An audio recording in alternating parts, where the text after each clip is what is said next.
திருச்சிற்றம்பலம். பிள்ளை அம்பலம்.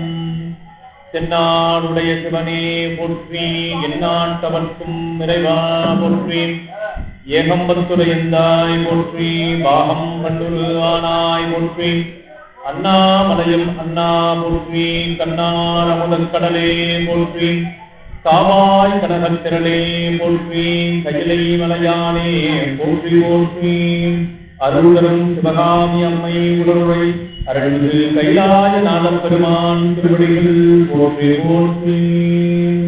தெளிவு குருவின் திருமேனி காண்டல், தெளிவு குருவின் திருநாமம் தெற்பல், தெளிவு குருவின் திருவார்த்தை கேட்டல், தெளிவு குரு சிந்தித்தல்லானே. அருள்குருநாதர் சோமசுந்தர நாயகர் திருவடிகள் போற்றி போற்றி, அருள்குருநாதர் மறைமலை அடிகள் திருவடிகள் போற்றி போற்றி, அருள்குருநாதர் அழகரடிகள் திருவடிகள் போற்றி போற்றி, அருள்குருநாதர் ஆடனரசையார் திருவடிகள் போற்றி போற்றி, அருள்குருநாதர் ஒளியரசையார் திருவடிகள் போற்றி போற்றி. குருவாகி வந்த சிவத்தை வணங்கி குவலயம் போற்றும் அடியார் பெருமக்களுடைய திருவடி தாமரைகளை வணங்கி நமது வைரமங்கலம் கிராமத்திலே வீற்றிருக்கக்கூடிய காளியம்மன் திருக்கோயில் குண்டம் திருவிழாவினை முன்னிட்டு இன்று இந்த சிறப்பு சொற்பொழிவை ஏற்பாடு செய்திருக்கக்கூடிய திருக்கோயில் நிர்வாகத்திற்கும் அதனை சார்ந்த அனைத்து பெருமக்களுக்கும் என்னுடைய சிரம் சார்ந்த வணக்கத்தை தெரிவித்துக் கொண்டு, அம்மன் அருள் என்கின்ற தலைப்பிலே அடியவனுடைய உரையை துவங்குகின்றேன். இறைவன் எங்கும் நீக்கமர நிறைந்திருக்கின்றான். இறைவனுடைய பெருவடிவம், இயல்பான வடிவம் எது என்று சொன்னால் அது ஒளி வடிவம்தான். இறைவனுடைய உண்மை இலக்கணம் ஒளி இயல்பு. அந்த ஒளியை நம் போன்றவர்களால் கண்டு உணர முடியாது என்பதால் தான் இறைவன் இது போன்ற திருமேனிகளிலே வந்து இருந்து அருள் செய்கிறார். அதாவது ஒரு பெரிய பால் பண்ணை, அந்த பால் பண்ணையில ஒரு மேனேஜர் வேலை செஞ்சுட்டு இருக்கார். அந்த மேனேஜர் வேலை செஞ்சுட்டு இருக்கும்போது அவங்க வீட்டுக்காரம்மா குழந்தைக்கு பால் இல்லைன்னு போன் பண்றாங்க. என்ன நீ எல்லாம் பெரிய பால் பண்ணையில வேலை பார்க்குற, குழந்தைக்கு பால் இல்லை அப்படின்னு அந்த அம்மா சொல்றாங்க. வீட்டுக்காரம்மா அப்படி சொன்ன உடனே இவரு அலுவலகத்தில் இருந்த உதவியாளர்களை எல்லாம் கூப்பிட்டு, என்னையா நீங்க மேனேஜர் என் வீட்டுக்கே பால் இல்லாம என்ன பண்ணிட்டு இருக்கீங்க அப்படின்னு சொல்லி அங்க பால் பண்ணையில இருந்தவங்க எல்லாம் கூப்பிட்டு சத்தம் போடுறாரு. உடனே என்ன பண்ணாங்க, பால் லாரியில வரும், பால் லாரியை நேரம் எடுத்துட்டு மேனேஜர் வீட்டுக்கு போனாங்க. மேனேஜர் வீட்டுக்கு போய் பால் லாரியில இருந்து ஒரு பெரிய டியூப் ஒன்று இருக்கும், அந்த டியூப்பை எடுத்துட்டு போய் நேரம் அந்த குழந்தை வாயில வச்சு இங்க வெளியில இருந்து வால்வை திறந்து விட்டா என்ன ஆகும், அவ்வளவுதான், அப்படியே பால் ஊத்திர வேண்டியது. அப்ப என்ன பண்ணணும், அத நேரடியா கொண்டு போய் குழந்தைக்கு கொடுக்க முடியாது லாரியில இருக்கிற பாலை. அது மாதிரி இறைவன் வந்து பேர் அருளாளன், அவனோட அருளை வாங்கிறதுக்கு நமக்கு முதல்ல தகுதி இருக்கணும். அப்ப என்ன பண்ணணும் அப்படின்னா, முதல்ல அந்த பெரிய டியூபை எடுத்து ஒரு அண்டாவில் குடிக்கணும் பாலை. அண்டாவில இருந்து குண்டாவுக்கு மாற்றணும், குண்டாவில இருந்து சின்ன பாத்திரத்துக்கு மாற்றணும். அப்புறம் அந்த பாலை காய வச்சு சர்க்கரை போட்டு ஒரு டம்ளர்ல எடுக்கணும். அதுல இருந்து சங்குல ஊற்றி அதுக்கப்புறம் தான் அந்த குழந்தை வாயில கொடுத்தாதான் அது வந்து குழந்தை குடிக்கிற அளவுக்கு இருக்கும். அப்போ இந்த இறைவனுடைய பேர் அருளை, அவனுடைய பேர் ஒளி வடிவத்தை நம்மால நேரடியாக போய் அடைய முடியாது. அப்படிங்கிறதுனாலதான் இறைவன் என்ன செய்கின்றான், இது போல அருள் திருமேனியாக கை கால்களோடு நம்மை போலவே ஒரு உருவம் எடுத்து கொண்டு வந்து நமக்கு இந்த அருளை செய்கின்றார். இப்ப நம்ம என்ன பண்ணுவோம், ஒரு வெளிநாட்டுக்கு போறீங்க, குறிப்பா ஒரு ஜப்பானுக்கே போறீங்க, அங்க இருக்கிறவங்க யாரையாவது பார்த்து உங்களுக்கு பேச தோணும்னு நினைக்கிறீங்க? பேச முடியாது. ஏன்னா அவனுக்கு ஜப்பானீஸ் தான் தெரியும், நமக்கு தமிழ் தான் தெரியும். அப்ப அங்க தேடிக்கிட்டே இருப்போம், யாராவது ஒரு ஆளை நம்மால் இருக்க மாட்டானா அப்படின்னு தேடிக்கிட்டே இருப்போம். அப்ப போய் ஒரு ஆள் காலை மிதிக்கிறீங்க, காலை மிதிச்ச உடனே அவன் உங்களை பார்த்து முட்டாள், அறிவு இருக்கா அவனுக்கு அப்படிங்கிறான். அப்போ உங்களுக்கு எப்படி இருக்கும்? ரொம்ப ஆஹா, இது வரைக்கும் பேச முடியாம இருந்தமே, இப்ப நமக்கு பேசுறதுக்கு ஒரு ஆள் கிடைச்சானே எவ்வளவு சந்தோஷப்படுவோம். ஆனா அவன் என்ன பண்ணா? திட்டுனா. இதே இங்க நம்ம ஊர்ல எவனாவது ஒருத்தன் நம்மளை பார்த்து அறிவு இருக்கான்னு கேட்டா எவ்வளவு கோபம் வந்துடும். உனக்கு அறிவு இருக்கா, உங்க அப்பனுக்கு அறிவு இருக்கா, உங்க பாட்னர் எத்தனை தலைமுறைக்கு பேசுவோம். ஆனா வெளிநாட்டுக்கு போன உடனே அங்க அவன் அந்த கேள்வியை கேட்ட உடனே நமக்கு சந்தோஷம் வருது. இதைத்தான் அருணகிரிநாதர் சொல்றார், முத்தமிழால் வைதாரையும் வாழ வைத்தோன். முருகனை பார்த்து சொல்றார். முருகன் தமிழ் கடவுள். நாமெல்லாம் நம்முடைய நாட்டுல தமிழ்ல வழிபாடு பண்றதுக்கு யோசிக்கிறோம். முருகன் தமிழ் கடவுள். அந்த தமிழ் கடவுள் யாராவது தமிழ்ல அவனை திட்டினா கூட என்ன நினைப்பாராம்? அடடா, இவன் நம்முடைய மொழியை பேசுகிறானேன்னு மகிழ்ச்சியில அருள் கொடுப்பாராம். அப்படிப்பட்ட உயரிய மொழி நாம் அன்னை தமிழ்னு சொல்றோம். இங்க அன்னையின் இடத்துல நம்ம வழிபாடு செய்யறோம். வந்து நாம என்ன பெருசா என்ன செய்யறோம்? எல்லோரும் வந்து அம்மனை பார்த்து, அம்மா தாயே நான் நல்லா இருக்கணும், என்னுடைய குடும்பம் நல்லா இருக்கணும், இப்படி எங்களுக்கு நாங்க நினைச்சதெல்லாம் நடக்கணும் அப்படின்னு வந்துதான் சாமிகிட்ட கேட்கிறோம். அப்ப நம்முடைய மொழியை இறைவன் உணர்ந்து கொள்ளுகிறான். எப்படி இந்த உணர்கின்ற ஆற்றல் அப்படின்னா, இதுதான் நான் முன்ன சொன்ன அந்த வடிவத்துல இறைவன் வந்து தங்கி இருக்கிறான். பேரொளி வடிவமாக அண்டங்களுக்கெல்லாம் அப்பால் இருக்கின்ற இறைவன் இங்கே நாம் வைக்கக்கூடிய ஒரு சிறிய திருமேனியிலே வந்து இருந்து அருள் செய்கிறான்னா அது அத்தனையும் நம்மேல் கொண்ட கருணை. நீங்க யோசிச்சு பாருங்க, ஒரு வீட்டுல கணவன் மனைவி இருந்தாங்கன்னா கணவன் ரொம்ப ரொம்ப அள்ளி அள்ளி கொடுக்கறதா இருந்தா மனைவி கொஞ்சம் இருக்கு பிடிப்பாங்க. ஏங்க பேசாம இருங்க, இப்படியே வர்றவங்க போறவங்களுக்கு எல்லாம் எடுத்து கொடுத்துட்டு இருந்தீங்கன்னா நம்ம வீடு என்ன ஆகும்? இந்த அம்மா கேட்பாங்க. இதே ஒரு வீட்டுல ஏறுக்கு மாறா இருந்ததுன்னு வச்சுக்கோங்க, அந்த அம்மா வர்றவங்களுக்கு எல்லாம் எடுத்து எடுத்து கொடுத்துட்டு இருந்தா வீட்டுக்காரர் திட்டுவார், உனக்கு இதே வேலையா போச்சு, எல்லாருக்கும் எடுத்து எடுத்து கொடுத்துட்டே இருக்கிறேன், நான் கஷ்டப்பட்டு சம்பாதிக்கிறேன், அதோட அருமை உனக்கு தெரியல அப்படின்பாரு. அப்ப ஒருத்தர் ஒரு வீட்டுல ஒருத்தர் கொடுத்தா இன்னொருத்தர் கொஞ்சம் இறுக்கி பிடிப்பாங்க. ஏன்னா அப்பதான் அவங்க குடும்பம் நடக்கும். ரெண்டு பேரும் அள்ளி அள்ளி கொடுத்துட்டு இருந்தா குடும்பம் நடக்காது. அதனால ஆண்டவன் என்ன பண்ணுவான், அப்படிதான் சேர்ப்பான். சேர்த்து விடும் போதே கொஞ்சம் தனக்குன்னு எடுத்து வச்சுக்கிற மாதிரி ஒரு ஆளத்தான் அனுப்புவான். அதையும் தாண்டி ஆதர்ச தம்பதிகளா நிறைய பேர் இருக்கிறாங்க. இருந்தாலும் பொது சிறப்பு அப்படிங்கிற ரெண்டு நிலையில இது பொது நிலை. சிறப்பு நிலையாக கணவனுக்கு என்ன பணிவிடை செய்யணும், அவர் செய்யற தொண்டுக்கு என்ன பணிவிடை செய்யணும்னு பார்த்து பார்த்து செய்யற மனைவிகள் உண்டு. அவர் நல்லா இருந்தாதான், அவருடைய மனம் நிறைவா இருந்தாதான், அவருடைய பணி சிறப்பா இருந்தாதான் நாம நல்லா இருக்க முடியும். ஏன்னா இன்னைக்கு எல்லாரும் நம்ம பணம் சேர்க்கறதுல ரொம்ப குறியா இருக்காங்க. பணம் மட்டுமே நமக்கு எல்லாத்தையும் கொடுத்துறாது. பணம் ஒரு சந்தோஷத்தை பெறுவதற்கான ஒரு கருவி, அவ்வளவுதான். அதுவே முழுக்க முழுக்க சந்தோஷத்தை கொடுத்துறாது. அத்தனையும் தேடி தேடி நாம் சக மனிதனை மதிக்காமல் நீங்கள் பணத்தை மதிக்கிறதுனால எந்த விதமான பயனும் கிடையாது. ஒரு பெரிய செல்வந்தர் அன்னதானம் போடுறார். அந்த அன்னதானத்துக்கு கலெக்டர் வந்து துவங்கி வைக்கிறார். பெரிய பெரிய அலுவலர்கள்லாம் வராங்க. ஒரு ஏழை பெண்மணி தன்னுடைய கை குழந்தையோட வந்து குழந்தைக்கு கொஞ்சம் சாப்பாடு கொடுங்கன்னு கேக்குது. தரமாட்டேன்னு சொல்றார். இதுக்கு பேர் அன்னதானமா? நிச்சயமா கிடையாது. வள்ளுவர் அழகா சொல்வார், நம்ம ஒரு சில விஷயங்கள் ஒரு சில நூல்களை படிச்சிட்டோம்னா வேற எதையும் போய் நாம வந்து படிக்க வேண்டிய அவசியமே இல்லை. அந்த நூல்கள்ல திருக்குறள் ஒன்று.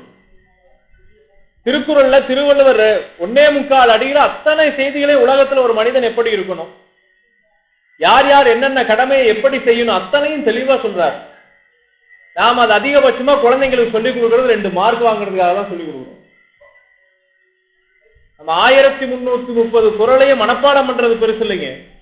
ஒரே ஒரு குறளின்படி நாம வாழ்ந்து காட்டினா போதும்.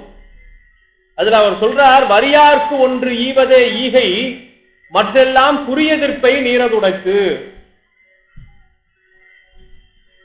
வறியவர்களுக்கு ஒன்று கொடுப்பதற்கு பேர் தான் ஈகைன்னு பேரு, மீதி இருக்கிறதுக்கெல்லாம் வியாபாரம்னு பேரு அப்படிங்கிறார். ஒரு ஆபீசருக்கு ஒருத்தர் ஒண்ணு செய்யறாருன்னா திரும்ப அவர்கிட்ட இருந்து ஏதாவது ஒண்ணு எதிர்பார்க்க போறாருன்னு அர்த்தம். அல்லது ஒரு பெரிய செல்வந்தட்ட போய் ஒருத்தர் குலைகிறாருன்னா அவர்கிட்ட இருந்து இவருக்கு ஏதோ காரியம் ஆக போகுதுன்னு அர்த்தம்.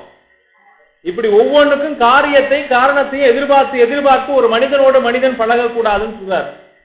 வறியவர், எந்த ஒரு இதுவும் இல்லாம இருக்கிற வறியவருக்கு நீங்கள் கொடுக்கின்ற உதவிதான் உண்மையான உதவி.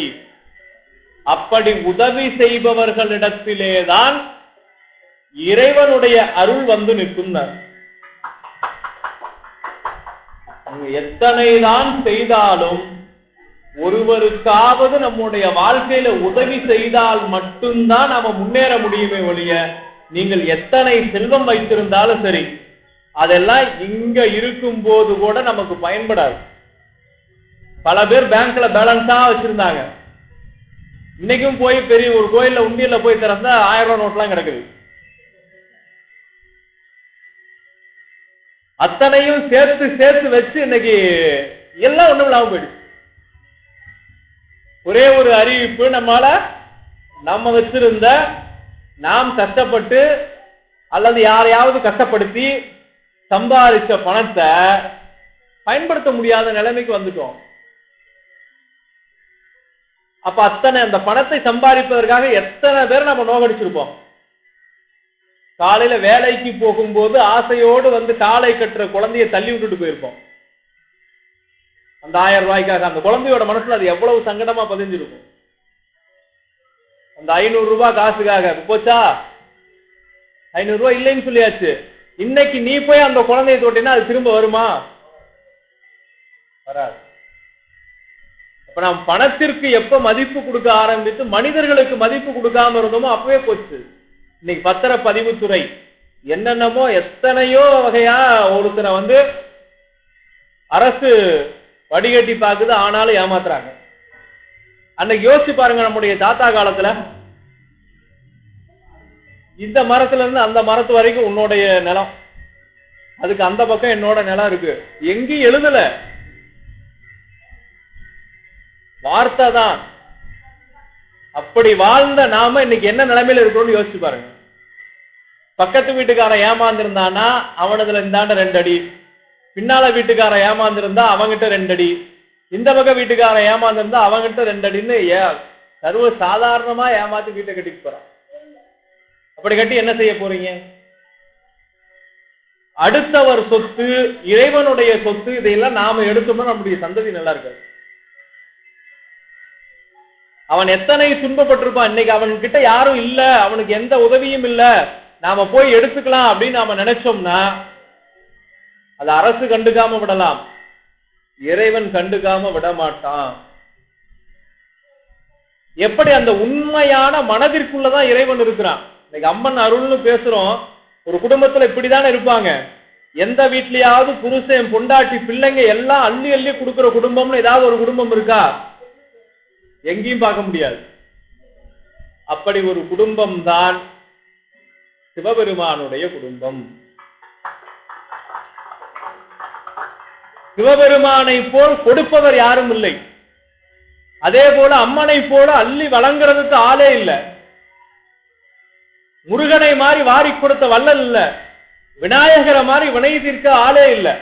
ஒரு குடும்பத்துல 4 பேரும் இப்படி அள்ளி அள்ளி கொடுக்கறதா அமைஞ்சிருக்காங்க, ஆனா நான் போய் வாங்க மாட்டேங்கிறோம். போனா ஒரு 4க்கும் 4 உதாரணம். ஒரு பானை சோற்றுக்கு ஒரு சோறு பதம். சிவபெருமான் அவர் அண்ட சராசரங்கள் அத்தனைக்கும் அவர் தான் அதிபதி. அவர் எங்க இருக்கிறாருன்னு கேட்டா, அவர் இருக்கின்ற உலகம் இங்கிருந்து பல மைல்களுக்கு அப்பால், பல ஆயிரக்கணக்கான கோடிக்கணக்கான மைல்களுக்கு அப்பால் இருக்கு. நாம் இங்கிருந்து பார்க்கிற சூரிய மண்டலம், சந்திர மண்டலம், அதை தாண்டி இருக்கக்கூடிய பிரம்மலோகம், இந்திரலோகம், பிரம்மலோகம், விஷ்ணுலோகம், அதையெல்லாம் கடந்து அவர் இருக்கார். அப்போ உலகத்துல மேல என்ன என்ன இடம் இருக்கோ அது அவருடைய இடம். அங்க இருந்து இந்த பூமியில் இருக்கக்கூடியவர்கள் அழைத்தால் அழைத்த குரலுக்கு இறைவன் வருகிறான்னா அவன் எவ்வளவு பெரிய கருணையாளனா இருக்கும்.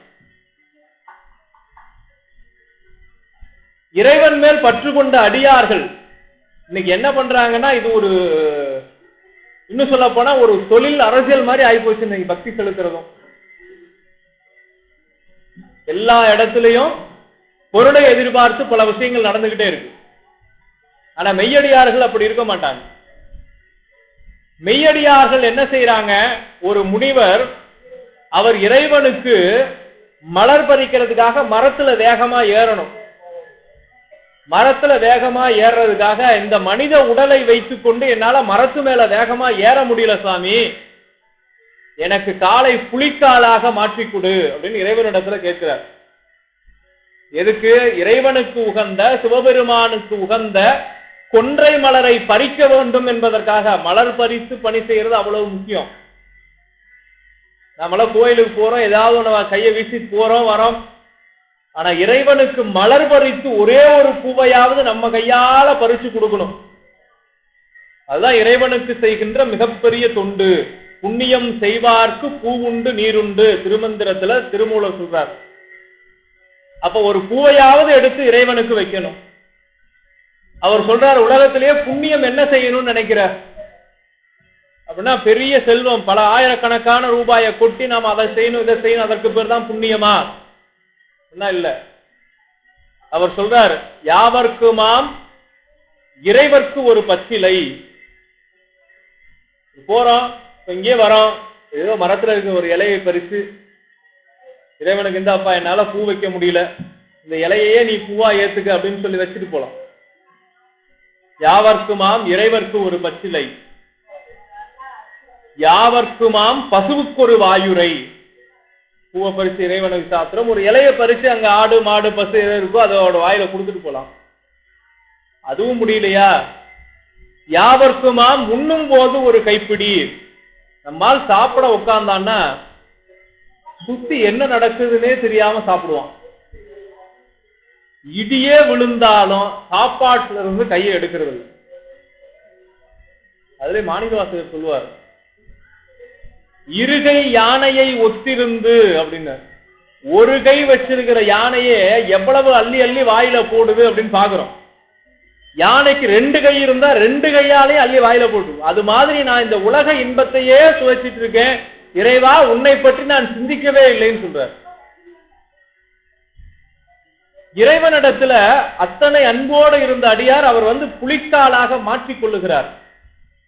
சாப்பிடுறது மட்டுமே நினைக்கிறோம், நல்லா சாப்பிட்டு அள்ளி அள்ளி போட்டு ஓடிடுறோம். ஆனா அப்படி சாப்பிடுகின்ற போது அருகில இருப்பவர்களுக்கு ஒரு கைப்பிடி எடுத்து கொடுக்கணுமா. யாவர்க்குமாம் உண்ணும் போது ஒரு கைப்பிடி. இத சில பேர் பண்ணுவாங்க, மற்றவங்களுக்கு எல்லாம் கொடுக்கலன்னா கூட தன்னுடைய மனைவியை அழைத்து ஒரு கைப்பிடி சாதத்தை கொடுத்துட்டு சாப்பிடுவாங்க. மறைந்த நடிகர் எம். நம்பியார் அதை எப்பவுமே செய்வார். வீட்டுல இருந்து சமையலுக்கு வெளியில ஒரு படத்துக்கு போனாலும் எங்கேயும் யார் கொடுக்குற சாப்பாட்டையும் சாப்பிட மாட்டார். அவருக்குன்னு தனியா சமையலுக்கு ஆளுங்க, அவங்கள கூட்டிட்டு போய் அவங்க சமைக்கிற சாப்பாடை எடுத்து மனைவியை பக்கத்துல உட்கார வச்சு அந்த அம்மாவுக்கு ஒரு குடி சாதம் கொடுத்துட்டு அதுக்கப்புறம் தான் அவர் சாப்பிடுவார். அப்ப நம்ம சாப்பிடும் போது அருகில இருப்பவர்களுக்கு ஒரு பிடி கொடுக்கணும். நாம இன்னைக்கு குழந்தைகளுக்கு என்ன சொல்லி கொடுக்குறோம், ஒரு சாக்லேட்டை வாங்கி கொடுத்த உடனே ஜெய் பக்கத்து வீட்டு பையனுக்கெல்லாம் கொடுத்துறாங்க, நீயே தனியா சாப்பிடு, சுகர் வந்தாலும் சரி எது வந்தாலும் சரி நீயே சாப்பிடு. இந்த பழக்கம் தான் அவனுக்கு 5 வயசுல 3 வயசுல சொல்லி கொடுக்கிற இந்த பழக்கம் தான் நாளைக்கு எந்த பொருள் அவன் கையில கிடைச்சாலும் சொந்த அண்ணன் தம்பி யாருக்குமே கொடுக்க கூடாது அப்படிங்கிற எண்ணம் முதல்ல வர்றது இங்க இருந்துதான். ஆனா நம்ம சொல்லி கொடுக்கும் போது என்ன சொல்லி கொடுக்கணும், 3/4 பாகம் நீ வச்சுக்கிட்டாலும் 1/4 பங்காவது யாருக்காவது கொடுக்கணும்னு சொல்லி வளர்க்கணும். அவனை கொடுக்க கூடாதுன்னு முதல்ல சொல்லிடுறது. அப்புறம் இந்த பழக்கத்தை 4 வயசுல ஏற்படுத்திட்டு 40 வயசுல என் பையன் என்ன கவனிக்கலைன்னா அவன் எப்படி கவனிப்பான், வர்ற சம்பளம் எனக்கே போதும் உனக்கு ஏன் நான் தரணும்னு கேட்பான். பெத்தா வளர்த்தது உன்னோட கடமை, நான் எதுக்கு உனக்கு திரும்ப செய்யணும்னு கேட்பான். அப்ப ஒரு பொருளை பகிர்ந்து உண்ணணும் அப்படிங்கிற பழக்கத்தை நம்ம சின்ன வயசுலயே சொல்லி கொடுக்கணும். அதை செய்யறது இல்லை. இதுதான் சொல்றார், யாவர்க்குமாம் உண்ணும் போது ஒரு கைப்பிடி. வள்ளுவர் சொல்லுவார், விருந்து புறத்ததர தான் உண்டல் சாவா மருந்தனினும் வேண்டற்பாட்டன்று. தேவர்கள் உண்ணக்கூடிய அமுதமே கிடைச்சாலும் தனியா போய் சாப்பிடக்கூடாதுங்கிறது தான் தமிழனுடைய பண்பாடு. விருந்தோம்பலும் நன்றியும் தான் நம்முடைய பண்பாடு. இந்த ரெண்டையுமே இழந்துட்டு நிக்கிறோம். அன்னைக்கெல்லாம் வீட்டுல சின்ன வச்சு கட்டுவாங்க. இன்னைக்கு எல்லா இடத்தையும் சின்னையை காலி பண்ணிட்டு இருக்கிறோம். கோயில்கள்ல கூட சின்ன வைக்க முடியல, ஃபுல்லா அடிச்சு வந்து படுத்துக்கிறான், சமாளிக்க முடியல.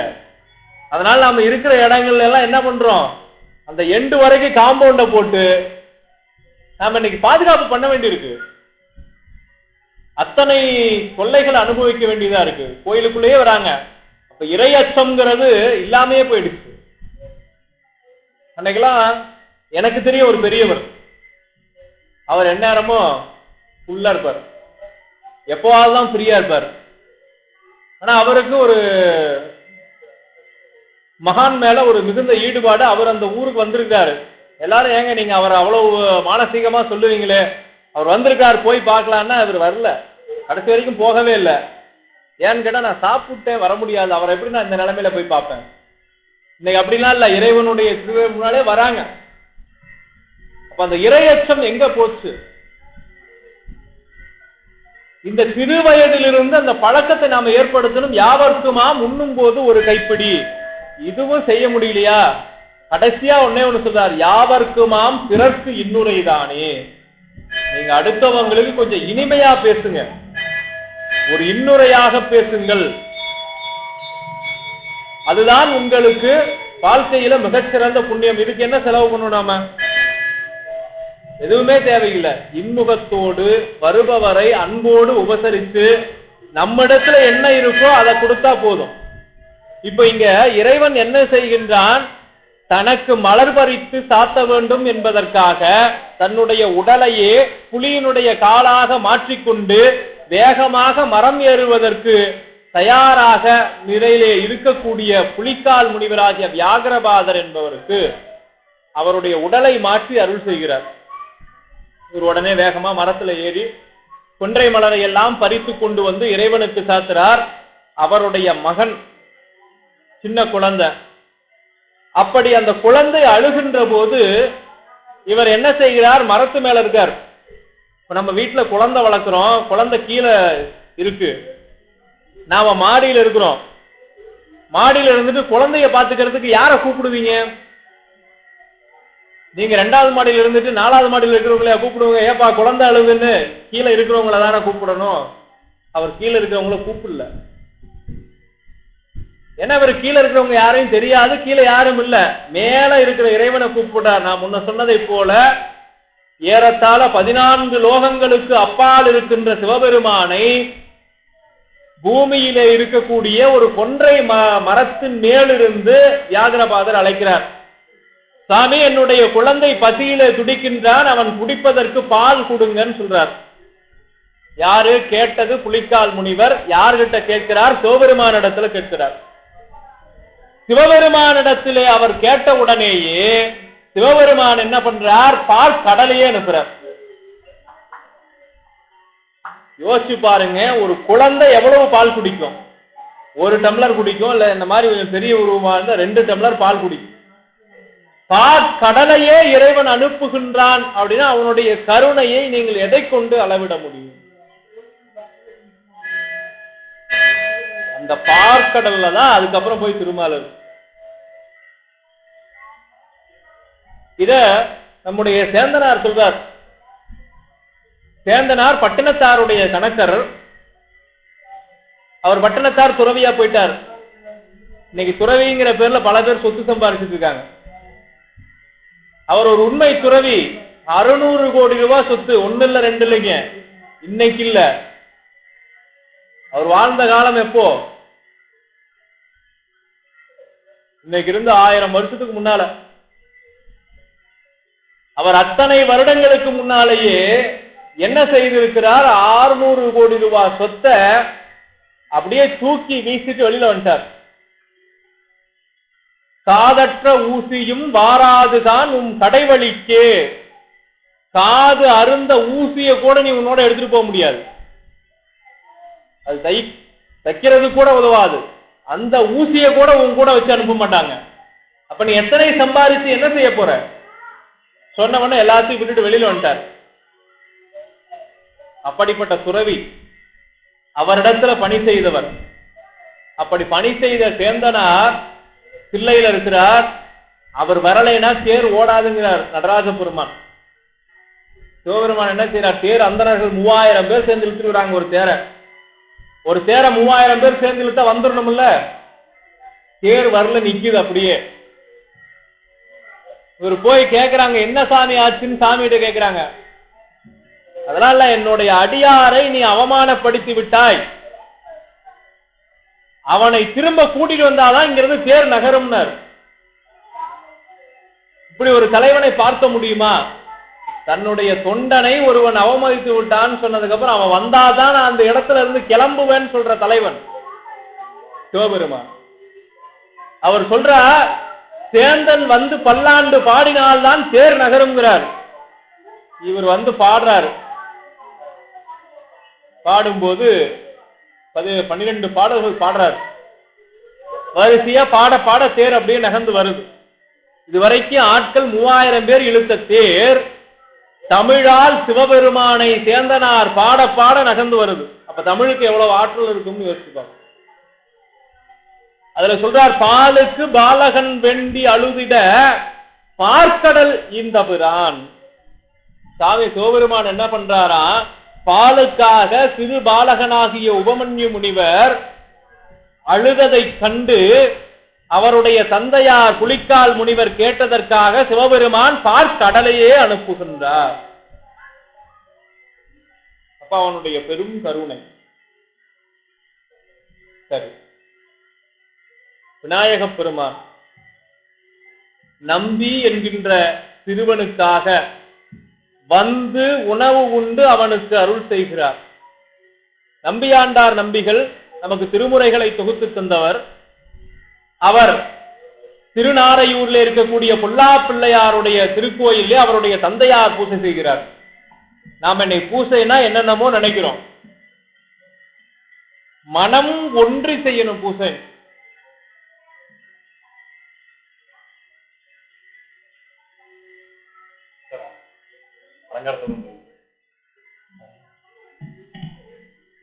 மனம் ஒன்றி செய்தாதான் அதுக்கு பேர் பூசை. எப்படி பூசை பண்ணணும் நமக்கு அடியார்கள் பூஜை பண்ணி காட்டிருக்கிறாங்க. சண்டேஸ்வர நாயனார் பூஜை இவர் பண்ணிட்டு இருக்கிறார். அவங்க அப்பா குச்சி எடுத்துட்டு வந்து அடிக்கிறார். அவருக்கு தெரியல, பூஜை பண்ணி கொண்டிருப்பவருக்கு குச்சியால் தன்னை அடிப்பது தெரியவில்லை. இன்னைக்கு போய் பூஜை பண்ண உட்கார்ந்தா பக்கத்து வீட்டுக்காரன் என்ன பேசுறாங்கிறது முதற்கொண்டு நமக்கு தெரியுது. அப்ப நாம பண்றதுக்கு பேர் பூசையா? அப்ப என்ன செய்யணும்னா மனசு ஒன்றணும். அதுதான் மனமது செம்மையானால் மந்திரம் ஜபிக்க வேண்டாம் அப்படின்னு நம்ம பெரியவங்க சொல்றாங்க. அப்ப அந்த மனதுல தூய்மை இருக்கணும். நீங்க புறத்துல எப்படி வேணாலும் இருக்கலாம், மன தூய்மை வேணும். நீங்க நம்ம நடந்து போயிட்டு இருக்கிறோம், ஒருத்தர் கார்ல போறான்னா உனக்கெல்லாம் வந்த வாழ்வாரு கார்ல போறான் அப்படிலாம் நினைக்க கூடாது. அவன் செய்த புண்ணியம் கார்ல போறான். அப்ப நிறைவா நினைக்கணும். பரவாயில்ல, நாம தான் நடந்து போறோம், அவங்களாவது கார்ல போறாங்க எல்லாருக்கும் நினைச்சேன்னா அடுத்த நாள் உங்க வீட்டு வாசல்ல ஒரு கார் வந்து நிற்கும். சொந்தமா இல்லைனாலும் சரி, வாங்க சார் பையனுக்கு பொண்ணு பார்க்க போறேன், நீங்க வந்தீங்கன்னா நல்லா இருக்கா, உங்களை 15 கிலோமீட்டர் கார்ல கூப்பிட்டு போவான். அதை விட்டுட்டு கார்ல போறவனை பார்த்து இவெல்லாம் கார்ல போறான்னா காரை ஏதாவது நம்ம மேல கொண்டு வந்து விட்டுருவான். அப்ப நம்ம நினைக்கிற ஒவ்வொரு நினைவையும் இறைவன் அறிந்து கொண்டே இருக்கிறான். இப்ப இந்த பிள்ளைக்காக பாற்கடலையே இறைவன் கொடுக்கிறான். இன்னொரு பிள்ளைக்காக விநாயக பெருமான் நேர்ல வரார். நீங்க நாமெல்லாம் நினைக்கிறோம் இறைவனுக்கு நைவேத்தியம் பண்றோம்னு சொல்லிட்டு நிறைய கொண்டு வந்து வைக்கிறோம். உண்மையை சொல்லுங்க, ஒரே ஒரு நாள் நீங்க வைக்கிற தேங்காய் பழத்தை, நம்ம வைக்கிற தேங்காய் பழத்தை சாமி சாப்பிட்டுருச்சுன்னா அடுத்த நாள் அந்த கோயிலுக்கு தேங்காய் பழம் கொண்டு போவோம்னு நினைக்கிறீங்க? இதெல்லாம் சரிப்பட்டு வராது. ஏதோ தேங்காயை போய் உடைச்சி காட்டிட்டு சட்னிக்கு எடுத்துட்டு வந்துடலாங்கிற நம்பிக்கையில தான் நம்ம போய் தேங்காயை உடைச்சிட்டு இருக்கிறோம். அங்க போனா தேங்காய் முழுசா போயிடுதுன்னு தெரிஞ்சா போக மாட்டோம். அப்ப என்ன செய்யறோம்? ஏன் அதை இறைவன் ஏற்றுக்கொள்வதாக நாம நினைக்கிறோம் அப்படின்னா, இறைவன் சாப்பிட மாட்டான், நமக்கு தெளிவா தெரியும். அப்புறம் ஏன் கொண்டு போய் அதை வைக்கிறோம்?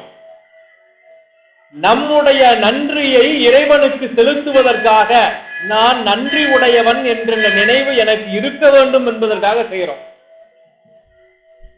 தென்னை மரம் நீங்க வச்சதா சார்?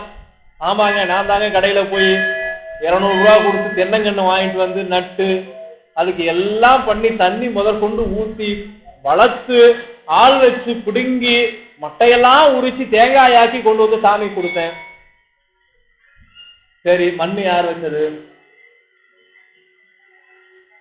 நீங்க கொண்டு வந்து வச்சதா? தண்ணி யார் வச்சது? நீங்க கொண்டு வந்து வச்சதா? இல்ல, எல்லாம் அவனுது. அதை எடுத்து கொண்டு போய் அவங்கிட்டயே கொடுத்துட்டு அதுக்கு பதிலா எனக்கு இதை கொடுன்னு கேட்டுட்டு இருக்கிறோம். அப்ப எல்லாம் அவன் கொடுத்தது, அதை எடுத்து கொண்டு போய் எப்பா எல்லாம் நீ கொடுத்தது, இந்தா இதுல வந்த முதல் காய் உனக்கே கொடுக்கிறேன், நீ எனக்காக கொடுத்தது, நான் என்னுடைய நன்றியை காணிக்கையாக்குறேன்னு சொல்லி நாம கொடுக்கிறோம். அப்ப அந்த நன்றிங்கிற உணர்வு நம்ம இடத்துல இருக்கணுங்கிறதுக்காக அதை கொண்டு போய் கொடுக்கிறோம். அவன் அதை ஏற்றுக்கொள்வதில்லை. அவன் அந்த நன்றியை மட்டும் ஏற்றுக்கொள்ளுகின்றான், அந்த பொருளை அவன் ஏற்றுக்கொள்வதில்லை. அப்படிதான் அந்த பிள்ளை என்ன போய் செய்யறான்னா, ஒவ்வொரு முறையும் அவனுடைய தந்தையார் பூசைக்கு போயிட்டு இறைவனுக்கு நைவேத்தியம் பண்ணிய அந்த சாதத்தை எல்லாத்துக்கும் பிரசாதமா கோயிலுக்கு வந்தவங்களுக்கு எல்லாம் கொடுத்துட்டு போயிடுவார். வீட்டுக்கு வரும்போது காளி பாத்திரம் இருக்கும். இதை பார்க்கிற அந்த பையன் என்ன நினைக்கிறான், ஒவ்வொரு நாளும் விநாயகரை சாப்பிட்டுருவாரு. ஒரு நாள் அவங்க அப்பா வெளியூர் போற அன்னைக்கு இந்த பையனை பூசைக்கு அனுப்புறாங்க. இவன் போய் வைக்கிறான் சாப்பாடை, விநாயகர் சாப்பிடவே இல்லை. அவர் என்னைக்காவது சாப்பிட்டுருந்தா தானே இன்னைக்கு சாப்பிடுறதுக்கு. இவனா நினைச்சுக்கிட்டான் அவர் சாப்பிட்டாருன்னு. என்னோட பூசையில ஏதாவது குறையா, ஏன் இறைவா என்னுடைய உணவை நீ ஏற்றுக்கொள்ளவில்லை அப்படின்னு கடைசியா நீ இந்த உணவை சாப்பிடலன்னா நான் இறந்து போயிடுவேன்னு அந்த படிக்கல்ல முட்டான் பீடத்துல. இறைவன் அப்படியே விநாயக பெருமான் வரார், அவ்வளவு பெரிய உருவம், உடனே வந்துட்டார். வந்து அந்த பிள்ளையை தடுத்து நிறுத்தி அவன் முன்னால சாப்பிடுறாருன்னா சாதம் குறையுது. அப்படியே குறைஞ்சிருச்சு, எல்லாத்தையும் சாப்பிட்டார். எல்லாத்தையும் சாப்பிட்டு இன்னைக்கு நான் பள்ளிக்கூடத்துக்கு போக முடியாது, எங்க வாத்தியார் திட்டுவார் அப்படின்னு சொன்ன உடனே அவரே அங்கிருந்து அந்த பிள்ளைக்கு பாடம் சொல்லி கொடுக்கின்றார். அப்படி பாடம் சொல்லி கொடுத்து அதன் மூலமாக விநாயக பெருமானை எப்பொழுது வேண்டுமானாலும் பார்க்கின்ற ஒரு நிலையை பெற்றவர் நம்பியாண்டார் நம்பிகள். ராஜராஜ சோழன் இவரை போய் அணுகி விநாயகரிடத்துல போய் திருமுறைகள்லாம் எங்க இருக்குன்னு கேட்டு அது சிதம்பரத்துல இருக்குன்னு சொல்லிதான் திருமுறையை நமக்கு எடுத்துக்கொண்டு வந்து கொடுக்கிறார். அப்ப விநாயக பெருமான் என்ன செய்கின்றார், தனக்காக பூசை செய்ய, ஒரு நாள் பூசை செய்ய உளமான பூசை செய்த அந்த பிள்ளைக்காக ஒட்டுமொத்தமாக பல ஆண்டுகளாக கற்று தேர்ந்து நிற்கக்கூடிய அறிவை விநாயக பெருமான் அந்த பிள்ளைக்கு ஒரு நாள்ல கொடுக்கிறார். யோசிச்சு பாருங்க, நீங்க பணம் எவ்வளவு வேணாலும் கொடுத்துடலாம், அது அவனை வச்சு காப்பாற்றுறதுக்கு அறிவு இருக்கா இல்லையாங்கிறது அடுத்த பிரச்சனை. ஆனால் அறிவை அப்படி ஒரே நாள்ல கொடுக்க முடியுமா? நீங்க நான் உட்கார்ந்துருக்கிறேன், இது வரைக்கும் நான் ஒரு 160 புத்தகம் படிச்சிருக்கேன்னு வச்சுக்குவோம். 160 புத்தகத்தில் இருக்கிற கருத்தையும் இன்னைக்கு விடிய விடிய உங்களை உட்கார வச்சு நான் சொல்லிக்கிட்டே இருந்தா நீங்களாம் என்ன ஆவீங்க? ஒண்ணு எந்திரிச்சு போயிருவீங்க, இல்ல எதையாவது எடுத்து நடிச்சிருவீங்க. அப்ப என்ன நடக்கும் அப்படின்னா, அதுக்குன்னு ஒரு அளவு இருக்கு. நமக்கு பள்ளிக்கூடத்துல குழந்தைகள் இருந்து அதுதான் 3/4 மணி நேரம் பள்ளிக்கூடத்துல ஒரு பாடத்திட்டம் வச்சிருப்பாங்க. முதல்ல இங்கிலீஷு, அப்புறம் தமிழ், அப்புறம் கணக்கு, அப்படி வரிசையா ஒரு நாளைக்கு 8 பீரியடா பிரிச்சு வச்சு நமக்கு பாடம் சொல்லி தராங்க. ஏன்? ஒரு மனிதனால் அதிகபட்சமா 45 நிமிடம் தான் ஒரு விஷயத்துல கான்சென்ட்ரேட் பண்ண முடியும், அதாவது கவனமா இருக்க முடியும். அதுக்கு மேல கவனம் திரும்பிடும். அதுக்காக தான் சொற்பொழிவுகள்லாம் போகும்போது 2 மணி நேரம் 3 மணி நேரம் பேசினா பேச்சாளர்கள் இடையில நகைச்சுவையா ஏதாவது 4 கதையை சொல்லுவாங்க. ஏன்னா தொடர்ந்து அறிவுரையா சொல்லிட்டு இருக்கோம்னா நமக்கு பிடிக்காது. எப்பவுமே அட்வைஸ் அடுத்தவங்களுக்கு பண்ணதான் பிடிக்குமே ஒழிய நாம் அதை செயல்படுத்துவோமானா பண்ண மாட்டோம், யார்கிட்ட கேட்கணுமானா கேட்க மாட்டோம். அப்ப விநாயக பெருமான் அத்தனை அறிவையும் அவருக்கு புகட்டுகின்றார் அப்படின்னா அது எவ்வளவு பெரிய தவம்னு யோசிச்சு பார்க்கணும். அடுத்து முருகப்பெருமான். முருகப்பெருமானை பத்தி சொல்லவே வேண்டியதில்லை. அருணகிரிநாதருக்கு அவர் செய்த அருள் யார் அனுபவிக்க முடியாது. அதாவது இறைவனும் நானும் மட்டும்தான் அதை உணர முடியும். நான் சாமி எங்கிருந்து பார்க்கிறேன்னா எனக்கும் காட்டுன்னா காட்ட முடியாது. அப்ப அதை காட்டுகின்ற தகுதி யாருக்கு இருக்கோ அவங்க மட்டும்தான் காட்ட முடியும். நமக்கு முதல்ல சிவபெருமான் எப்படி இருக்கிறார்னு காட்டினது ஒருத்தர், திருஞான சம்பந்தர். அவர் தான் இன்னைக்கு ஒரு அருமையான நாள். திருஞான சம்பந்தர் 3 வயதுல உமையம்மையினுடைய ஞானப்பால் உண்டு பாடுறார். இறைவன் எப்படி இருப்பான்? அவங்க அப்பா கேட்கிறார், நாம செய்யற நல்ல விஷயம் நம்ம பிள்ளைகளுக்கு தெரியணும். 3 வயசு குழந்தை, அவங்க அப்பா தினம் கோயிலுக்கு போறார். அந்த குழந்தை அடம் பிடிக்குது, நானும் இன்னைக்கு கோயிலுக்கு வருவேன் அப்படின்னு. அந்த குழந்தைய கூட்டிட்டு போறார். போய் இவர் குளக்கரையில வச்சு இவர் குளத்துக்குள்ள மூழ்கி மந்திரத்தை சொல்லணும். இவர் உள்ள முழுகிறார். முழுகி அவர் உள்ள மந்திரத்தை மனதுல நினைச்சிட்டு இருக்கிறார். குழந்தைக்கு தெரியுமா உள்ள அப்பா மந்திரம் சொல்லிட்டு இருக்காருன்னு? அப்பாவை காணன்னு அந்த குழந்தை அழுது. இது பாருங்க ஞானத்தினுடைய அடையாளம். முன்ன சொன்ன மாதிரி கீழே இருக்கிற குழந்தைக்கு கீழே தான் உதவி கேட்கணும். வியாகரபாதர் மேல கேட்டார், சிவபெருமான் பார்க்கடல் கொடுத்தார். இப்ப இந்த பிள்ளை என்ன பண்ணுது? அப்பா குளத்துக்குள்ள இருக்கார், அழகு எங்க பார்த்து அழணும்? குளத்தை பார்த்து தான் அழணும். இந்த குழந்தை கோபுரத்தை பார்த்து அழுது. அம்மே அப்பான்னு திருஞான சம்பந்தர் கோபுரத்துல தோணியப்பராக சுதை வடிவத்திலே இருக்கக்கூடிய சிவபெருமானையும் பார்வதி தேவியையும் பார்த்து அழுது. சாமி பார்த்தார், குழந்தை அழுது போய் பால் கொடுந்தார். அப்படி வந்தவுடனேயே அந்த குழந்தைக்கு ஞானத்தை பாலிலே சேர்த்து ஊட்டுகின்றாள் உமையம்மை. அப்படி ஞானத்தை ஊட்டிய நாள் தான் சித்திரை மாதத்திலே வரக்கூடிய திருவாதிரை நட்சத்திரம். இன்னைக்கு திருஞான சம்பந்தர் ஞானப்பால் உண்ட நாள் தான் இன்று சித்திரை திருவாதிரை நாள். இந்த நாள்ல நாம இந்த ஞானத்தை சிந்திப்பதற்கே நாம பல பிறவிகள்ல தவம் செஞ்சிருக்கோம். அதே போல 63 நாயன்மார்களுடைய திருவரலாற்றை நமக்கு எடுத்து சொன்ன, விரிவாக எடுத்து சொன்ன தெய்வ சேக்கிழார் பெருமான்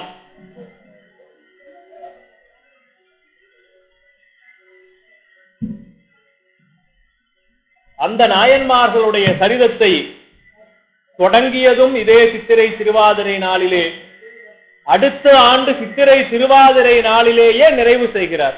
அப்படிப்பட்ட பெருமை உடைய நாள் இந்த நாள். அப்ப இறைவன் ஞானத்தை அப்படி அள்ளி அள்ளி வழங்குகின்றான். முருகப்பெருமான் அருணகிரிநாதருக்கு அத்தனை ஞானத்தை கொடுக்கிறார். மனுஷனுக்கு என்ன வேணாலும் இருக்கிறாங்க, பொறாம இருக்கக்கூடாது. இவருடைய அருணகிரிநாதருடைய வளர்ச்சியை பொறுக்க முடியாம சம்பந்த ஆண்டான், அவனும் ஒரு அம்மனுடைய பக்தன். அவன் என்ன செய்யறான்? போய் முருகனிடத்துல முருகனை காட்டணும். 2 பேருக்குள்ளார யார் பெரியவன் சண்டை. இவர் அருணகிரிநாதர் எப்பவும் சண்டைக்கு போக மாட்டார். ஏன்னா உண்மையான துறவிக்கு வேந்தனும் துரும்பு தூக்கி போட்டு போயிருவாங்க. திருநாவுக்கரசர பல்லவ மன்னன் கூப்பிடுறான், வாயாங்கன்னாரு. இவர் வரமாட்டேன்ட்டாரு. நாமார்க்கும் குடியல்லோம் நமனை அஞ்சோம். சிவபெருமானை தவிர வேற யார் கூப்பிட்டாலும் போறதில்லை. நான் அவருக்கு மட்டும்தான் குடிமகனை ஒழிய உன்னுடைய நாட்டினுடைய குடிமகன் நான் இல்லைன்ட்டார்.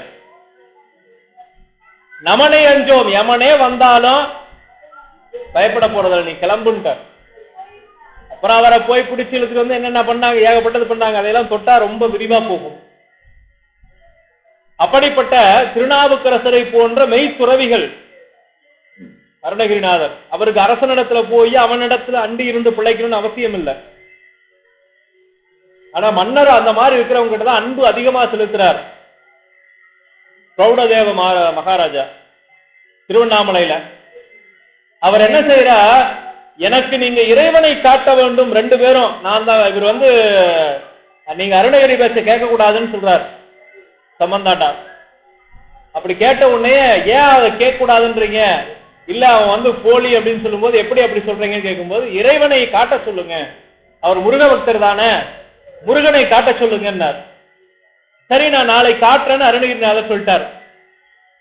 இவன் என்ன செய்யறான், சம்பந்தாண்டான் நேரா போய், இவன் வந்து அம்மனை கும்பிடுறவன் இல்லையா, அதனால அம்மனிடத்துல போய் நாளைக்கு எக்காரணத்தை கொண்டும் உன்னுடைய பிள்ளையாகிய முருகனை உன் மடியிலிருந்து இறக்க கூடாது,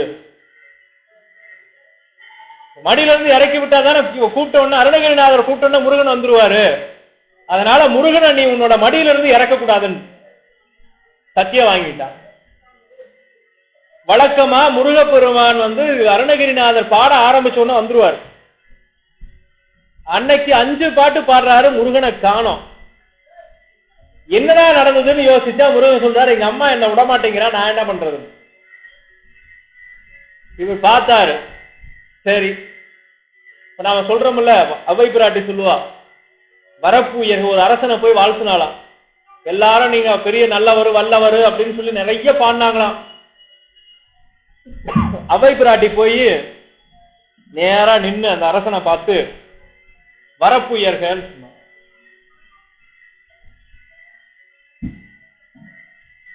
உன் நாட்டுல இருக்கிற வரப்பு, வயல்ல இருக்கிற வரப்பெல்லாம் உயரமாகட்டும். ஏமா உனக்கு அறிவு இருக்கா, மன்னனை போய் இப்படியா வாழ்த்துவாங்க? ஒரு மண்ணாங்கட்டி, அது வந்து மண்ணு தான், அந்த மண்ணு ஒசரமானா அவன் என்ன ஆக போறான், அதை போய் சொல்ற அப்படின்னு. அதுக்கு அவை பிராட்டி சொன்னா, வரப்பு உயர நீர் உயரும். வரப்பு பெருசா இருந்தாதான் தண்ணி நிறைய நிற்கும். நீர் உயர நெல் உயரும். நீர் வசதி நல்லா கிடைச்சாதான் நெல் நல்லா பதமா வளரும். நெல் உயர குடி உயரும். நெல் நல்லா விளைஞ்சாதான் விவசாயம் பண்ண நாட்டு மக்கள் நல்லா இருப்பாங்க. குடி உயர கோன் உயர்வார். குடிமக்கள்லாம் நல்லா இருந்தா அரசன் நல்லா இருப்பான். நான் அதனாலதான் வாழ்த்துனேன். இப்ப அருணகிரிநாதர் என்ன செய்யறாருன்னா, முருகன் தனியா வந்தாதானே பிரச்சனை, அம்மாவை கூப்பிடுவோம், அப்ப அம்மா மடியில முருகனும் தானா வந்துதானே ஆகணும்னு பாட்டு பாடுறாரு. அதல சேட நாராட அகிலமேரு மீதாட,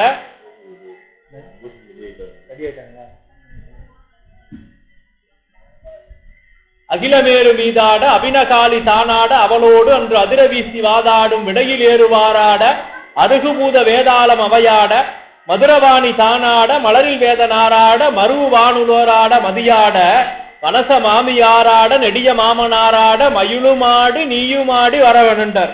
எல்லாத்தையும் கூப்பிட்டார். அப்பா அம்மா மாமன் மாமி பிரம்ம சரஸ்வதி எல்லாம் கூட்டமா கிளம்பி வந்துட்டாங்க எல்லாரும்.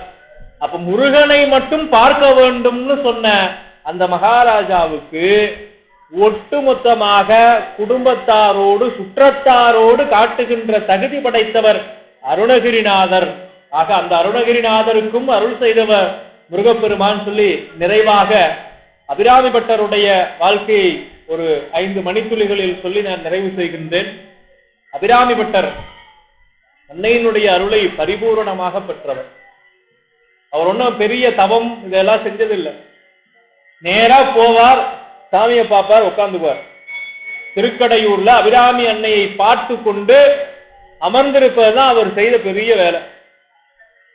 என்ன சார் இதெல்லாம் செய்ய முடியாதா அப்படின்னா, இங்க வந்து உட்கார்ந்து இப்ப நடக்கிற பூசையை பார்க்கும்போது கோயில்ல பூசையில மட்டுமே நம்ம மனசு எவ்வளவு நேரம் இருக்குதுன்னு சிந்திச்சு பார்த்தீங்கன்னா அது எவ்வளவு பெரிய கஷ்டம்னு தெரியும். ஒரு படத்துல வடிவேலு சொல்லுவான், என்னடா நான் பார்த்து சும்மா இருக்கேன்னு சொல்ற, சும்மா இருக்கிறது எவ்வளவு பெரிய கஷ்டம் தெரியுமா அப்படின்னு கேட்பான். சும்மா இருக்கிறது என்னடா கஷ்டம் அப்படின்னா, இன்னைக்கு ஒரு நாள் சும்மா இருந்து பாரு, நான் அதுக்கப்புறமேட்டு சொல்றேன்னா. அவன் கடைசியா என்ன பண்ணுவான், ஒருத்தன் கடன் வாங்கினவன் திரும்ப கொண்டு வந்து காசு கொடுப்பான். ஏய் அதை வாங்கினா வேலை செஞ்சது ஆயிரும், இன்னைக்கு சும்மா இருக்குன்னு சொல்லிருக்கிற வாங்காதேன்பா. சும்மா இருக்கிறது அப்படின்னு சொல்லி விளையாட்டா சொல்ற விஷயம் கூட நம்மால செய்து முடிக்க முடியாது. அப்ப நாள்தோறும் இதை கடமை தவறாமல் செஞ்சதுனாலதான் அவங்கள அருளாளர்களா இருக்காங்க. 63 நாயன்மார்கள்ல பூ கட்டி கொடுத்தவர், தன்னுடைய பிள்ளையையே அறுத்து கொடுத்தவர், தினந்தோறும் இறைவனுடைய திருக்கோயிலுக்கு போனவர், ஏன் சிவபெருமான் சிவலிங்கத்து மேல கல்லிருந்து இட்டவர் கூட அடியவராக சிவபெருமான் ஏற்றுக்கொண்டார்னா அவங்க ஒரு நாள் கூட இதை தவறுனதில்லை. நம்மால அப்படி செய்ய முடியாது. அதுல கோடியில ஒரு பங்கு நாம இருந்தா பெரிய விஷயம். அப்ப அந்த நிலைப்பாட்டுல போய் அபிராமி பட்டர் இருக்கிறார். பெரிய மன்னர் வரார், சரபோஜி மன்னர் வரார். திருக்கடையூர்ல வந்து நிக்கிறார். எல்லாரும் ஒதுங்கி வழி விட்டுட்டாங்க. இந்த அதிகாரம்ங்கிறது ஒரு பெரிய போதை. ஒரு இடத்துக்கு போனவொடனே 10 பேர் விலகி வழி விட்டானா எல்லா இடத்துக்கு போனாலும் எல்லாரும் நம்மளை பார்த்தா எந்திரிச்சு நிக்கணும், விலகி வழி விடணுங்கிற ஒரு இதுக்கு ஆயிடுவாங்க. அவன் நாட்டினுடைய மண்ணை எல்லாம் பதறி அடிச்சுட்டு 10 அடி பின்னால ஓடுறான். நம்மால அசையவே இல்லை. ஏன்னா அரசன்ல இருந்து யாராக இருந்தாலும் அடியார்கள் முன்னால அவங்க சின்ன ஆள் தான். இறைவனுடைய சந்நிதியில எல்லாரும் சம்பந்தம், அடியார்களுக்கு தான் அங்க சிறப்பு. அபிராமி பட்டர் அப்படியே நிக்கிறார். அபிராமி பட்டர் அங்க அப்படியே நிக்கிறார். இவருக்கு அரசனுக்கு கோபம் வந்துருச்சு. யாரு நீ அப்படின்னு கேட்கிறார். பதில் சொல்லல. உடனே கோபம் வந்துருச்சு. பக்கத்துல சொல்றார், அவர் அன்னையினுடைய அருள் பெற்றவர், அன்னையினுடைய அருள் பெற்றவர் அப்படின்னு சொன்ன உடனே, அப்படியா நான் பார்க்கிறேன், இன்னைக்கு என்ன திதின்னு கேட்கிறார். அன்னைக்கு அமாவாசை. இவர் பௌர்ணமின்னு சொல்றார். உடனே இன்னைக்கு நிலவு வரலைன்னா உன்னை கொன்றுவேங்கிறான். ஏன்னா அதிகாரத்தில் இருக்கிறவனுக்கு அதுதான் வேலை. எதை பண்ணாலும் உன்னை கொன்றுவேன்பா, ஆளை விட்டு கொண்டு விடுவான். அதனால இவன் உடனே என்ன சொல்றான், கொன்றுவேன் அப்படிங்கிறான். என்ன பண்ண முடியுமோ பண்ணிக்கிட்டார். பார்த்தா அதுக்கப்புறம் அவரை எழுப்பி சொல்றாங்க, என்ன இப்படி சொல்லிட்டீங்க, ராஜா வந்தார். நான் சொல்லல, எனக்குள்ள இருந்து சொன்னது அன்னை அபிராமி. இந்த மைக்கு இது தனியா பேசுமா, நாம என்ன பேசுறோமோ திருப்பி பேசும். அப்ப உள்ள இருந்தது அவ என்ன சொன்னாலும் அது நடக்கும் போயிட்டார். அங்க போய் அபிராமி அந்தாதி பாடுறார். பாடின உடனே அபிராமி அன்னை என்ன செய்யறான்னா, அன்னைக்கு அமாவாசை நிலவு வரக்கூடாது, ஆனா பக்தனை காப்பாத்துறதுக்கு நிலவு வந்தாகணும். அவள் ஆணையிட்டு இருந்தால் நிலவை நேரா கொண்டு வந்து நீ பௌர்ணமியா நின்னாகணும்னு சொல்லிருக்கலாம். சொல்லல. விதிமுறையை வகுத்தவனே விதிமுறையை மீறக்கூடாது. அப்ப உமையம்மை என்ன செய்கிறாள், அபிராமி அன்னை தன் காதிலே இருந்த தோட்டை எடுத்து வீசுகிறாள். அது நிலவாக மாறியது. இங்கதான் அந்த நுட்பத்தை பார்க்கணும். நம்ம மேலோட்டமா பார்க்கும்போது நிலவு வந்ததுன்னா உண்மையான நிலவு வரல. உண்மையான நிலவு வந்ததுன்னா உருவாக்கி வைத்த சட்டத்தை மீறியதாக ஆயிப்போயிடும். அப்ப சட்டம்ங்கிறது யாருக்காகவும் வளையக்கூடாது. நீங்க அந்த புராணங்கள்லாம் கட்டுக்கதைன்னு சொல்லி நம்மளை படிக்க விடாம பண்ணதே இதுக்குதான். இப்போ இந்த அபிராமி பட்டருடைய வரலாறுல நாம உமையம்மையே என்ன செய்கிறாள்னா, விதியை மாற்ற மாட்டேன்னு சொல்லி அவள் நிலவை வரவழைக்காமல் தன்னுடைய கழுத்துல இருந்த காதில இருந்த தோட்டை எடுத்து வீசிதான் ஒரு புதிய நிலவை உருவாக்கினாலே ஒழிய, அமாவாசை அன்று வழக்கமாக வருகின்ற நிலவு வரவே இல்லை. அந்த சட்டம் மீறப்படவே இல்லைங்கிறத நம்ம ஒவ்வொருத்தரும் உணர்ந்து கொள்ள வேண்டிய செய்தி. அப்ப இத படிச்சாதான் இறைவனே கூட சட்டத்தை மதித்துத்தான், விதியை மதித்துத்தான் நடந்திருக்கிறார். நாமளும் அந்த விதியை மதித்துத்தான் நடக்கணுங்கிற எண்ணம் குழந்தைகளிலிருந்து வரும். அதற்காக தான் இது போன்ற ஞான நிகழ்வுகளை ஏற்பாடு பண்ணணும். இதனால சினிமா பாட்டை போட்டோம், டான்ஸ் ஆடணும், போனோம் அப்படிங்கிறதாக நம்ம திருக்கோயில்ல வழிபாடுகளை வைக்கிற நம்முடைய முன்னோர்கள் சான்றோர்களை, பெரிய பெரிய ஆன்றோர்களையும் சான்றோர்களையும் அழைத்து வந்து இது போன்ற நிகழ்வுகளை அவர்கள் தொடர்ந்து நடத்துவதற்கான காரணம், 100 பேர் இருக்கின்ற அவையில் ஒருவராவது அங்கு கேட்கக்கூடிய விஷயத்திலிருந்து ஒரு சொல்லாவது அவருடைய மனதிலே பதிந்து நன்மையை விளைவிக்க வேண்டும். கண்ணப்ப நாயனாருக்கு அந்த ஒரு சொல் தான் நன்மையை விளைவித்தது. ஊனுக்கு ஊன்னு எங்கேயோ படிச்சதுதான். அவர் சிவலிங்கத்துல கண்ணில இருந்து ரத்தம் வந்த உடனே ஊனுக்கு ஊன்னு சொல்லி அந்த கண்ணுக்கு பதிலாக நான் என்னுடைய கண்ணை எடுத்து வைக்கிறார். அப்ப எங்கோ அறியாமல் கேட்ட ஒரு சொல்தான் கற்றிலன் ஆயினும் கேட்க அஃது ஒருவருக்கு ஒட்கத்தின் ஊற்றாம் துணை என்று வள்ளுவன் சொன்னதைப் போல, துன்பம் மிகுந்திருந்த வேளையிலே கண்ணப்ப நாயனாருக்கு அந்த சொல் உதவியது. அதனால் அவர் நாயனாராக மாறினார். ஆகவே இது போன்ற ஞான நிகழ்வுகள் எங்கு நடந்தாலும் இறைவனுடைய திருப்பெருமைகளை உண்மையாக யார் உரைத்தாலும் அங்கெல்லாம் சென்று கேளுங்கள். கேட்கின்ற போது உங்களுடைய மனதை திறந்து கேளுங்கள், உள்ளத்திலே வாங்கிக் கொள்ளுங்கள்.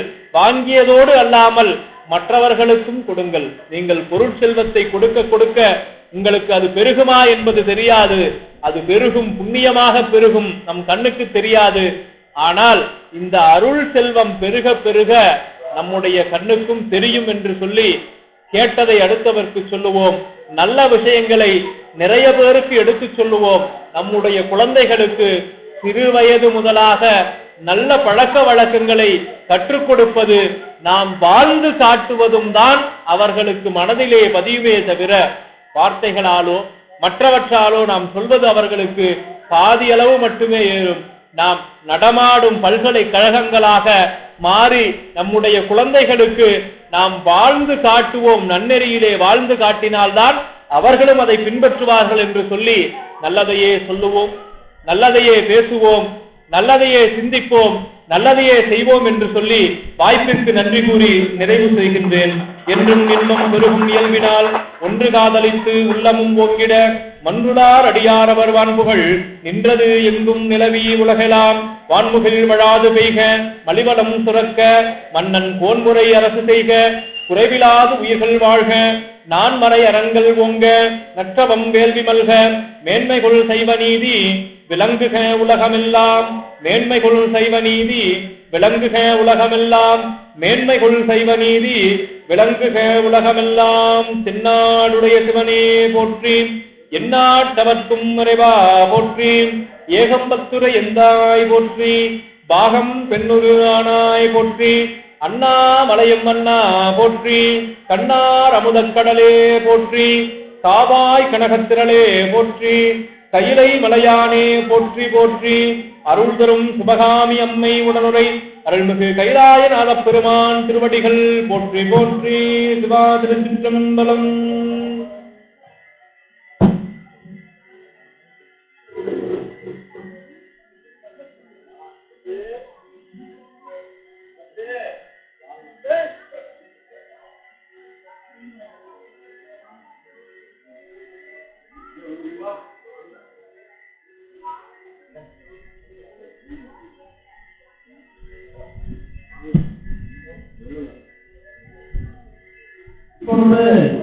நமது காளியம்மன் கோயில் கோயில்தார்கள் தத்தார் அவர்கள் சிறப்புரையாற்றுகிறார்கள். இந்த சிறப்புரையை கேட்கிற பக்தர்களுக்கு முதல் இந்த சிறப்பு சிறப்போடு நடத்தி கொடுத்த தத்தார் அவர்களுக்கு கோயில்தார்